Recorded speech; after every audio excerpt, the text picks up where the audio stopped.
is Cindy Rasicot. Like I said, testing, 1, 2, 3. I have an alarm, a fire alarm drama, and we're testing my patience today. So I'm going to be at ease. And this is perfect. Zen in the chaos, Cindy. And I think that you have a lot of Zen to offer us today. So I'm hoping for it. Yes. Never a dull moment for me. But anyway, welcome, welcome, welcome. I can't wait to introduce you. And without any further ado, this is our room where we get to create magic through inspiration. Like I said, episode number 5 of Amazing Authors. Excited once again. An empty room is always a story waiting to happen, and you are the author. So as you all may sit in your world today about to write your next great story, we are here to help you along, because what I think is more important than anything is the wonderful author behind the words. And that's what I get to introduce you today, is Cindy, who is the author of the amazing award-winning, I add, Finding Venerable Mother. And before I go on, I can't wait to have this conversation with you, but I want to at least give everybody a background as to who you are, and then we'll figure out the why. So Cindy Rasicot, like I said, is an award-winning author and retired psychotherapist. When she and her family moved to Bangkok, Thailand. Yes, I did say Bangkok, Thailand. So any of you who are interested in Thailand, you have an expert resource here, because I believe she's actually going back in a couple of weeks. So be sure to ask questions in the feed. Hi, beautiful Leslie, and Suzanne is here to support us. And we also have Frida's mom. Oh, Frida Strong is here. She has this beautiful dog who is inspiring many. So I can't wait to inspire you today. So like I said, she was in Thailand for 3 years in 2005. She met her spiritual teacher, Venerable Dahamanda Bhikkhuni, encounter that led to her to writing her debut memoir today, Finding Venerable Mother, a daughter's spiritual quest to Thailand. A #1 bestseller in spirituality on Amazon, and now available in audiobook, which I love her trailer. You guys, if you get a chance on IG, you got to go check it out. It's absolutely beautiful. I think I could listen to it over and over. And I think I told her I have already listened to it over and over. She currently hosts a weekly program called Casual Buddhism, which we'll talk a little bit about. And I'll definitely leave the link in the feed after the show. It's a series of weekly conversations with Venerable Dhammananda. Okay, you got to say it better than I do. I tried. About Buddhist practice in our everyday life. And if you want to contact Sydney, we'll have those links as well. She is always looking for guests for her program. So I think that's amazing that literally you have an opportunity perhaps to talk to her, especially if you come at it with the humanity and Zen like she is. Oh my gosh, so Frida was rescued in Thailand. So that's amazing. One day I'm gonna have you on, and you and Frida on, so you'll tell your story. But today we're gonna talk about this amazing author. So good morning, Cindy. Good morning. And I just want to say thank you, because in the spirit of generosity and gratitude, you are so generous with other authors. And it's so wonderful that you provide this platform for us. So thank you. Oh my God, you're absolutely welcome. And I must say this, my wish to the universe when I was toiling away as a litigator for all those years was to be surrounded by creatives. So I think this is my great big thank you to the universe for bringing me so many amazing creators in their own right that I get to learn from. So thank you for saying yes to today. And without further ado, I'm going to read a summary about your book, and then I want you to expand upon it and what brought you to this journey, and then so on and so forth. So Finding Venerable Mother begins when Cindy moves to Thailand with her husband and teenage son. She finds herself strangely adrift in a foreign culture, unprepared for the challenges she encounters there.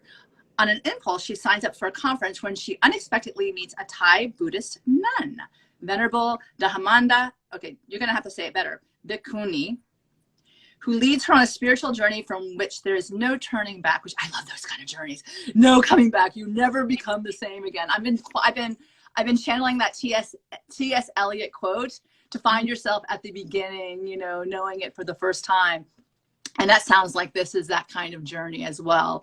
Along the way, she discovers the beauty of the Thai people and culture. So why did you decide to write this gorgeous book?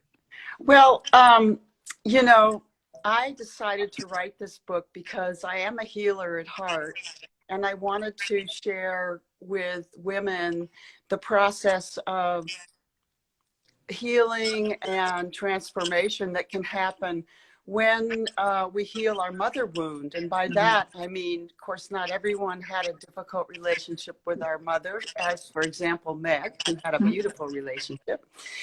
But those of us who had somewhat of a difficult relationship, there was a sense of me needing to come into forgiveness with her, because Venerable, and her name is Dhammananda. You did a great job. Thank you. Yeah, we all. I know there's nothing sweeter than a person's name, right? Yeah, That's the sound of a person's name. So I try. Thank you. Yeah, no, that was good. And it isn't easy to say. So basically, what I was getting at is that we all. I think Venerable Dhammananda said that the most important relationship for women is healing that to their mothers. Because when we heal and forgive our relationship to our mothers, we gain our birthright as women. We become empowered. We gain a sense of freedom and freedom of expression and authenticity within ourselves. Otherwise, I was always fighting, angry at my mother, angry at myself. It was just a non-ending battle, and nobody wins in that battle. And sometimes we have the conversations in our head and no one's actually they don't have the, the privy to the conversations. And then when we come out with the words that we're like, what is going on with you? What is happening? You know, because it's ruminating, right? Over and over until we have to heal those chasms or those chasms in our life. So tell me, as far as your journey beginning then and now, do you remember who you were before, the before Venerable Mother? Well, I do, actually, and I have a little story to tell. When I was 5, I was playing in the garden with my brother. He was maybe a year older than me. And I do remember asking him this question, where is God? Now, not all kids are interested in those questions at age 5. I don't know where it came upon me to ask that question, but nevertheless it did. And my brother, I call him the existential hero, because he answered me by saying everywhere. So I started searching in the bushes and looking around, thinking I could find the answer. Well, that's a tangible resource right there. You're looking the right places, though, for sure. He's there and there and there and there and there, or she's there and there and there. Anyway, so keep going with regards to that. So is that the beginning of your journey or spiritual journey? I think so. I think some of us follow a spiritual path, and that's been my journey. And, I happened to see something that you posted. I believe it was on Instagram or Facebook this morning. May the Spirit open the right doors at the right time to lead you to where you are meant to go. And another way of saying that for me. See, I think Meg agrees with me. There are no accidents. There's a lot of synchronicity at play. Yes. And so another way of saying that was, when the student is ready, the teacher will appear. And so that's what happened to me when I moved to Bangkok. And a funny story is, we had actually it was talked about, and we got a transfer. My husband at that time got a transfer to Argentina, which I was also interested in because I spoke Spanish. My son is adopted in Paraguay, and we wanted that South American connection. But it fell through. And of course, we were disappointed. And I thought, where am I going to this strange culture? I had no idea. And of course, that's the journey, because it is the unknown. It is the risk of stepping into the unknown. And in that path, of course, I met Venerable in a conference called Faith, Feminism, and the Power of Love. And I've just been thinking about that lately, because the whole idea of political activism and joining in, there's a whole I haven't quite figured this out in my mind yet, so bear with me. There's a path to love and healing, which is also a way, I think, of participating and giving to fellow human beings and staying connected within yourself and other people. So I think all of us who join on this path are giving our healing energy to the world as well as to ourselves, which is a beautiful gift. And I'm not sure I'm answering your question, so No, it's your journey. And I will say this. I love that you said that. And that's really important to me right now. And I told you at the outset, I was like, I always do these things very self-fully because I always am looking for answers. I'm a seeker at heart. Right. And yes, Frida Strong says it's all about the journey, which it absolutely is. It's not the destination. It's the journey that makes us come awake or come alive to our life, whether we choose that or not. And when you're going back to the path of healing being founded in love, for me, that's essential.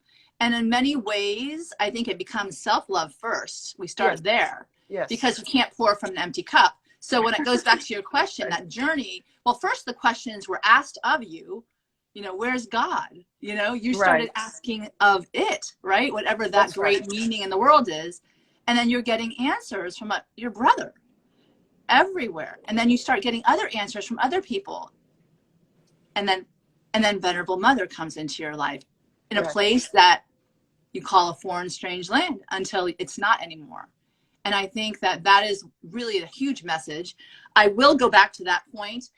When you went to this experience, I know that you were, I don't, what stands out for me in the book is the healing Buddha, right? There's a the medicine Buddha. I was fascinated by that because and it's interesting because I've seen a lot of blue, which is the color blue, right? There's a blue associated to it. And I always wanted to ask you, what was your initial, I guess, spiritual hit, I would say, when you came into that? And explain a little bit about that so everyone else knows before, and then we'll season a little so they can go get the book. I happened to be wandering in the back garden in 2005, the first time I was at the temple, and there was a curtain drawn over, but for some reason the curtain was up. And I found out later that was because they were celebrating the full moon. And I looked up at this blue Buddha, and I can still feel it as I speak. I just had chills. I thought, this is someone or something that is important to me. I didn't know how or why. And I went back and talked to Venerable Mother, and she basically said, oh yes, that's the healing Buddha or the medicine Buddha. It's a Tibetan deity. And that's how Dhammananda is. She borrows from all sorts of Tibetan Buddhism. But also included in the book, I have a serious back injury, which I no longer have. But the medicine Buddha was instrumental. There's a healing prayer, Namo Bhagavato Baisayaja Guru. Baisayaja Guru is the medicine Buddha probably in Pali. And you say these words, and I would always imagine the medicine Buddha leading me out by the hand, step by step, to a healing path. Yeah. Now, I guess that's partly imagination, but it's also power and part of the spiritual journey, because I think there's an element of faith in that and trust.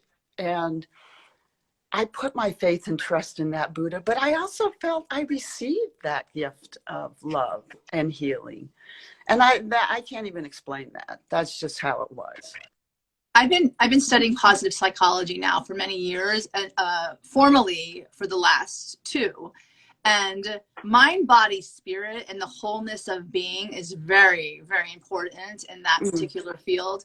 And one of the things that I will say about the whole talisman, right, what that effect is, what that means, I think people give it so much energy, it comes back that we all are energetic beings, right? We all emote a certain energy to this world. And how profoundly beautiful that when you needed it most, this wonderful, loving experience with this beautiful Buddha comes into your life.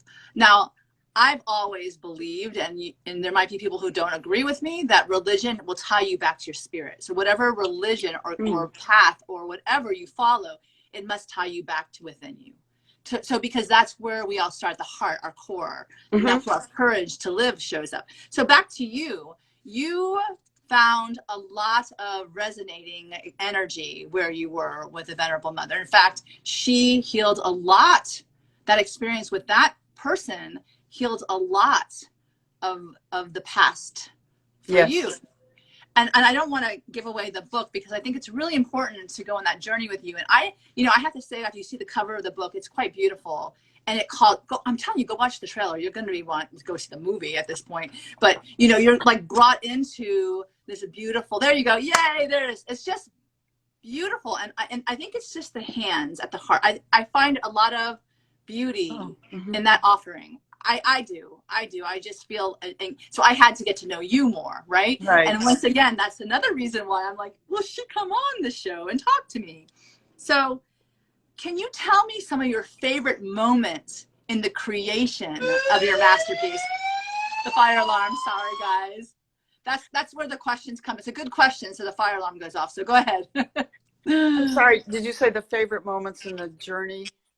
Of creating the masterpiece. Oh, in the writing of it. Yes, yes.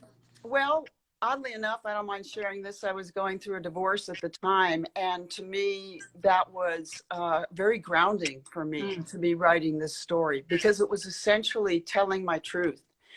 And I think that those of us who write memoir, and I know that, let's see, Carolyn is on. She writes memoir. I'm not sure about Frida. Basically, that it is, we're writing our story. We're writing our narrative. We're linking together the pieces of our life to create meaning. And in that creating meaning, I think we also bring healing, because we get to know and appreciate ourselves. Some of them aren't necessarily easy to write about. Like there was a chapter 8 called Mother Love, which, although that wasn't your question, but anyway, that was difficult for me because it went into some of the deep pain that I experienced with my mother. Nevertheless, after I wrote it, it's like a personal cleansing and a transformation. But I don't want to discount the effect that Venerable had on me. Venerable Mother, in Thai we call her Luang Me, which is Venerable Mother. And she is a very powerful, present, formerly a mother herself, has 3 sons, renunciated at the age of 54, kind of an amazing woman. Different story for another day. But she comes from a very loving, compassionate place. And that they agree, apparently. That was another agreement. And so through the process of healing and receiving her love, which happened to me really pretty much in the process where I was ordained in 2014, temporary ordainment as a nun, it kind of broke my heart open so that I could recreate and heal those wounds. And I still, of course, have weekly contact with her on my show, Casual Buddhism, but she's been a powerful influence in my life, very powerful, and a very healing influence, and very wise. You know, when you go back to what you said at the outset, when the student is ready, the teacher will appear. And in many ways, she became your teacher so that you could start to teach others the path to healing through love, which I think is the most beautiful thing, to create some sort of legacy that will leave behind beauty of you to others, because I might not know her in this capacity, but I can experience her through you.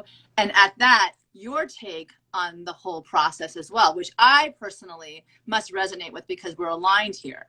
So going back to your, and the whole thing is the process of creation, right? The creating the masterpiece, the creating the healing moments, those opportunities that we can, you know, find peace within, which I think the stillness creates, however that looks. You know, I mean, I was told this morning that I don't let everyone see my real crazy, because I can, and then exactly. Exactly. There's no point in letting everyone see my real crazy except my close friends. But the reality is that we all need to find those safe places where we can show fully up authentically ourselves. And there, in there, once again, I get a hey, can we get a hey, yeah? 2 hey, yes. Okay, there you go. And then, well, it's so interesting because right now my friend Tetta showed up on the feed, who is, for me, a spiritual guide. So I don't find any synchronicities in life when people do show up in your purview. And I'm so happy to introduce the 2 of you, because she would love you. And I kept thinking about that when I was reading that book, is that we all are seeking, right? We're seeking for those guides, and you definitely are someone I would share with her and with all of you out there in the audience. So I want to say, you know, now that you've put it out there, it's been out there for a year. Now your audiobook is out there so they can actually hear the words come to life. What are your hopes and dreams for this part of your journey? Well, I believe that the journey is ongoing. I think Frida said it's all about the journey, and it's a lifelong process. So the beauty of the journey is it never ends. Of course, it does end at some point when we die, but every step of the way is a growth, new learning, insight, coming deeper into myself. And I really appreciate what you said about my becoming a healing entity within myself, because I feel like, and if I can digress for a minute, at one point I was sitting with Damananda right before the pandemic, actually. This is the universe encouraging patience in me, because that's right. Everything happens for a reason, right? Go ahead. I'm sorry. It's all right. I literally felt the energy of her transmission through my body. I don't think I've ever experienced that before. Wow. So there is a teaching that she's instilling in me that I want to give to others. And I think I'm beginning to do that. But that's my growth process, right? Oh, that's beautiful. Oh my, and we need more healers in this world. I think that obviously you see all the anger boiling to the surface, a lot of hurt people who are screaming out in ways that maybe they're not really that proud of because they can't control it at a certain point. I think we all hold it tempered until the teapot, the tea kettle just blows up and it's like all over, and you're like, why are people so angry? Well, I think it's a good thing that they're releasing. At the same time, we need healers like you to help guide people in the right direction so that they come back to peace in themselves. So I was going to ask, the 3 takeaways from this whole year experience with your book, the things that stand paramount in your mind that have made your journey even better. I'm sorry, is the question about the 3 takeaways that you've taken into your journey? I'm sorry, that you've taken from your journey, that if someone's out there thinking about delving into memoir and exposing themselves like that, what have you learned to share with others? I think what I've learned is it's a wonderful process. I encourage anyone. I think that it's really important for women to tell our stories, because for years we've been silenced. We've all experienced that. Not all of us, I shouldn't say that. Many of us have experienced that through the way we were taught to be good girls or nice. In my case, repress my anger. And that's not quite what I'm trying to say.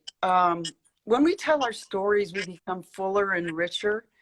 And we have a right to tell our stories. And I think that was something that wasn't clear to me until I published. And at that point, it's almost like I'm happy if my book does well.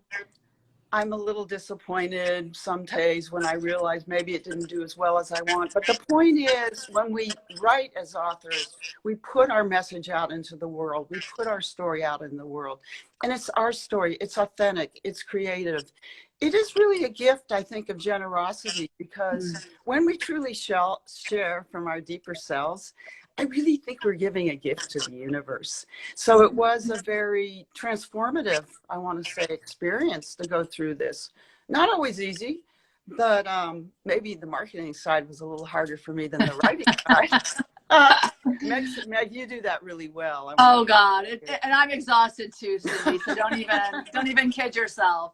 I have moments, and then my Zen book whisperer Suzanne Simonetti comes out of the woodworks, and she's like, "Are we calm today?" I think that's what happens, though. You find your people, and everyone helps each other. So when you have that moment of, I don't want to do this anymore, someone else pulls up the slack of that generosity experience, and it comes back to you in many ways since you put it out there. So I think that's the whole karmic cycle of life, the give and the take, how it comes around and goes around.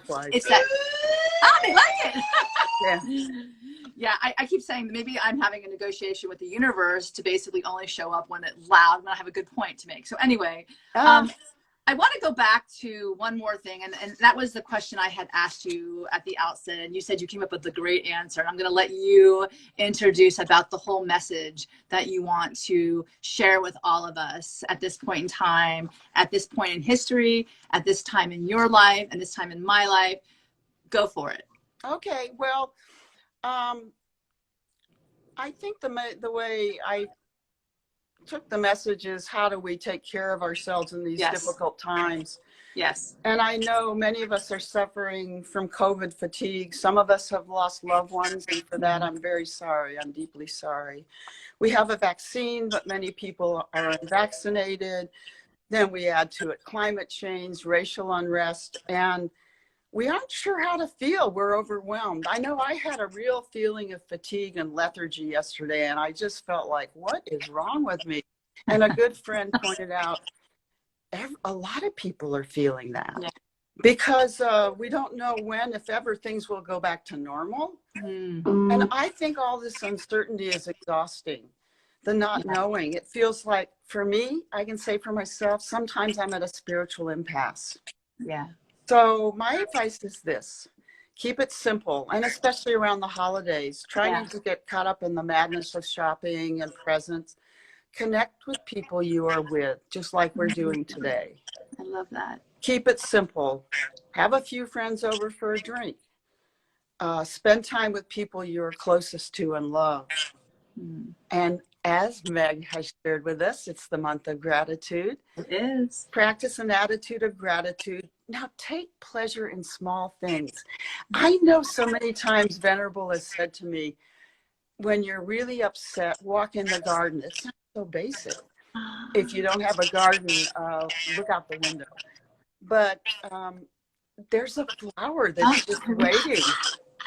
There's a flower that's just waiting to smile at you, if we can open up and receive it. How beautiful. There's so much to be grateful for, and we miss out if we're not acknowledging the beauty that surrounds us. I just got goosebumps. I got goosebumps. Really? I love that. I love that. Like my medicine Buddha. I do. And 3 is, we're almost done here. Practice generosity, not necessarily in buying, but in generating simple acts of kindness for people in your life. Beautiful. And the most hard thing, great English, the hardest thing for us is come back to the here and now, because the past is gone and the future hasn't happened yet. I love it. And it's always in the present, which is so hard for many of us to get to, that we really experience fully ourselves. I like it. Other people, the dance, whatever's happening. So these are my thoughts. Oh my God. Okay, so I have to tell a story. So I'm sitting in the car. I just went up to Orlando for a book launch at my high school. And I'm sitting in the car because I took my nephew home before the event.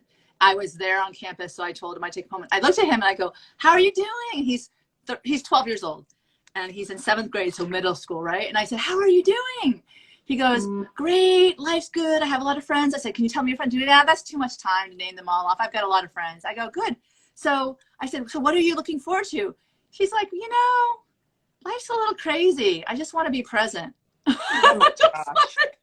I was like, oh, I got to tell my sister she's doing a good job, whatever the heck she's doing, so she doesn't berate her. But that was that's beautiful. Got to be present. And what you just said, right there, be present in the moment. The distractions will happen. The noise will continue. I can't control the world externally. What I can is control right now, being listening to you and gracious for the incredible presence you've given me, your presence, and the inspirational presence that I receive. And one of the things I find most profound about amazing authors is when you sit on the page, you get to say, what I'm doing is a healing gift for myself, but it's an offering. It's an offering to whoever needs to hear it. And I think you've accomplished that in an amazing way. You brought me into a world, because I probably never, at this point in my life, who knows what the future will have to hold, go to Thailand. So I got to experience it through you. And at the same time, you come back into my creative world again, and I get to have this kind of relationship and conversation with you where you become a healing person for me, because what I needed to hear was exactly what you said today. And Keda's saying, I'm listening. Suzanne is, it's wow, we don't speak to our that way as kids. You know, that's really cool. Maybe this level of enlightenment, because I think kids can't take it anymore. They can't take it anymore. And a lot of them are, you know, speaking out. So I think, just one point to what you've said, I think when we heal ourselves, then we have more of an opportunity to speak up, so they don't have to go through some of the things.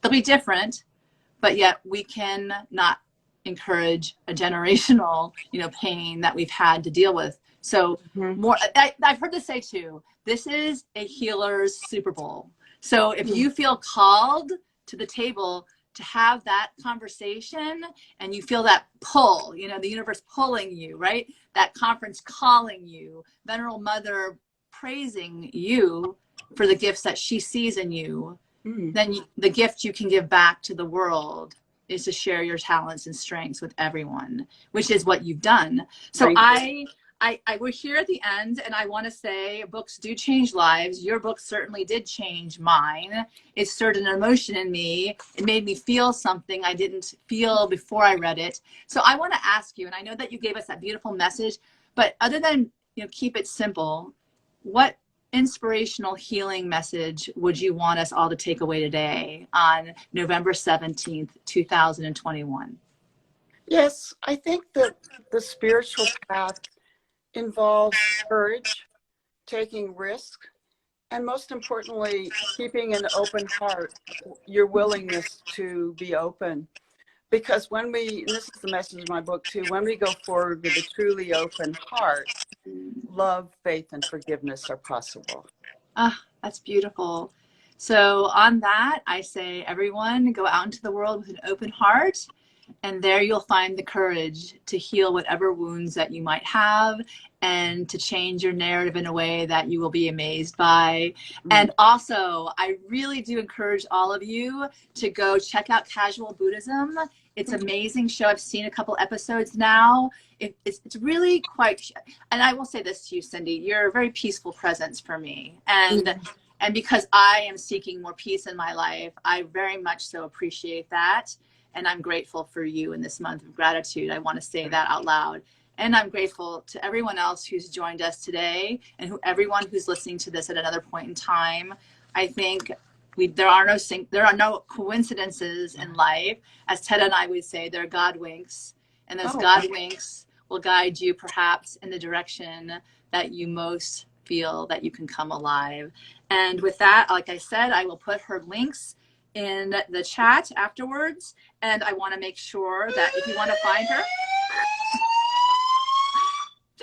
we did a good job today. Cindy, cindy.rasicot@gmail.com. Contact her if you're interested in being on her show.